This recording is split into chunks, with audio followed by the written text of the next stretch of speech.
अस्सलाम वालेकुम। मैं हूं बिलाल अहमद शेख डिफेंस टाइटल के साथ। रूसी SU-30 तैयारों को यूक्रेन जंग में काफ़ी नाकामी का सामना करना पड़ा।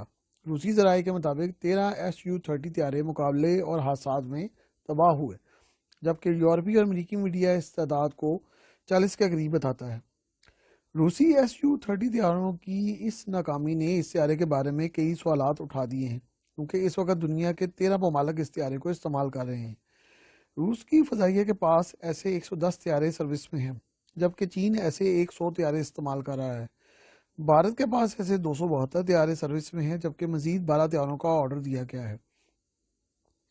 इसके अलावा अल्जीरिया के पास 70, अंगोला के पास 12, आर्मीनिया के पास 4, बेलारूस के पास 4, इंडोनेशिया के पास 11, काज़ाकिस्तान के पास 12, मलेशिया के पास 18, म्यांमार के पास 6, युगांडा के पास 6 और वेनेजुएला के पास 22 तैयारे हैं।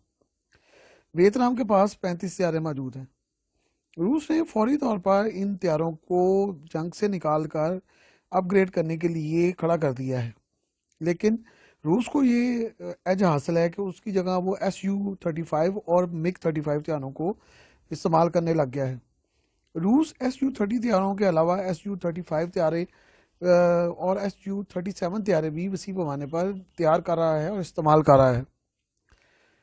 और अब तेजी से SU-30 तैयारों की जिद्दत पर तवज्जो मरकूज़ की गई है, क्योंकि रूस इलेक्ट्रॉनिक आलात और रडार के सिलसिले में चीन से भी पीछे रह गया है।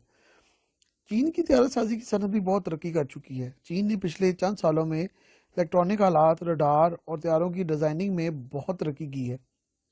चीन मुल्की तौर पर J-10, J-11, J-16, J-20, J-31 और J-35 जैसे जदीद लड़ाका तैयारे बना रहा है और बहुत कामयाबी से बना रहा है। चीन के J-20 तैयारों को अमरीकी F-35 तैयारों से भी बेहतर माना जा रहा है। भारत के लिए SU-30 MK-1 को लेकर बहुत तफाज़ात पाए जाते हैं। इसकी बड़ी वजह यह है कि भारतीय फ़ज़ाइया का इस वक्त मुकम्मल इन्हिसार SU-30 MK-1 पर है। अगर इन तैयारों को अपग्रेड करने का सिलसिला शुरू किया गया तो भारत के लिए ना सिर्फ कसीर सरमाए की ज़रूरत होगी, बल्कि भारत को बड़ा लंबा वक्त दरकार होगा कि वो इस फ्लीट को मुकम्मल तौर पर अपग्रेड कर सके, और इसमें 3-4 साल लग सकते हैं। और भारत दुनिया का वाहिद मुल्क है जो कि SU-30 को सबसे ज़्यादा तादाद में इस्तेमाल कर रहा है। पाक फ़ज़ाइया ने 2019 में जब SU-30 MK-1 गिराया था तो भारतीय फ़ज़ाइया ने उस तैयारों को अपग्रेड करने की बजाय F-16 तैयारों को हमलावर करार देने पर ज़्यादा जोर दिया था।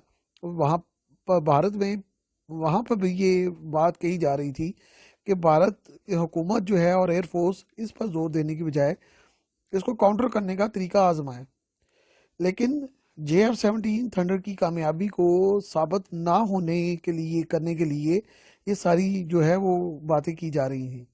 अब इस वक्त भारतीय फ़ज़ाइया 36 राफेल तैयारों पर मुकम्मल इंसार कर रही है, जो कि बहुत ही कम तादाद में है। ताजीस MK-1A की कामयाबी पहले ही मशकूक है, जबकि ताजीस MK-2 तैयारों की जो तैयारी है उस पर अभी वक्त है और ये बहुत भी जल्दी तैयार हो गए तो 2025 से पहले फ़ज़ाइया का हिस्सा नहीं बन सकते।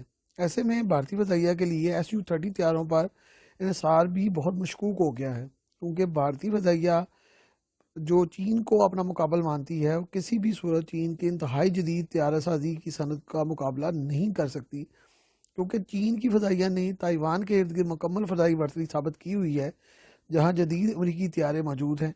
ताइवान, जापान समेत दीगर ममालिक किसी को भी ये हिम्मत नहीं है कि वो चीनी तैयारे जो कि उनके फ़ज़ाई हदूद के अंदर परवाज़ कर रहे होते हैं उनको वार्निंग भी दे सके। इसलिए आइंदा चंद सालों में इंडिया के लिए ये बहुत बड़ी आजमाइश है कि वो इस फ्लीट को कैसे इस्तेमाल करती है।